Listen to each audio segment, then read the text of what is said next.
Hi all, it's Freddie from Blue Marine Foundation here today, and we're here with the National Trust down in St Juan's at Latac, right on the northwest coastline. And today we're going to talk you through some of the kind of best processes and best practices around low tide fishing.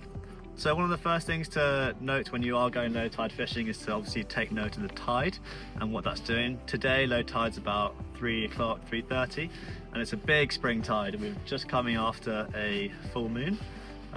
So it's a almost a 12 metre tide. I think it's 11.8 metre low tide today, so we've got plenty of time here. It's important not to be caught out by that rising tide. So with these cushion stars, they dry out very quickly, so if you're inspecting them at all, it's important to keep them covered. So when you're putting the rocks back, make sure you place them down gently, just so that you don't damage any of the animals that are living underneath it, and also if there's any crabs or anything lying in the sediment as well. So make sure you just put that back gently. Any porcelain crabs here? One of my favourite little things. Very hardy, very flat. You'll find them a lot under these rocks.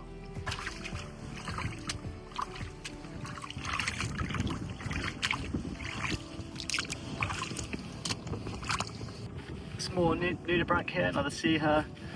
The next few months we'll start seeing a lot more of these in the intertidal areas, and they'll be a lot bigger as well. So this one's quite small, but another reason why you need to be mindful of where you're putting your feet.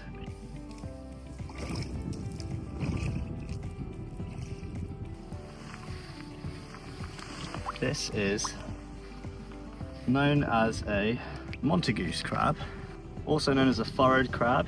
You can see it kind of looks a bit like a shanker with its broad claws. You can see its furrows on its top shell, so that's why it's known as a furrowed crab. Another important code of conduct that is really kind of best practice around Jersey and really anywhere where you're low tide fishing is that you should only really take what you want to eat.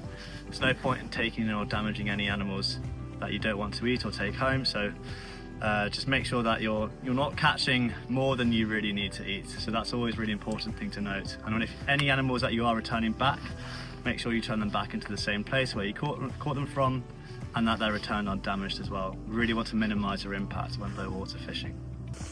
So here we have a shanker crab, otherwise known as a brown crab or edible crab.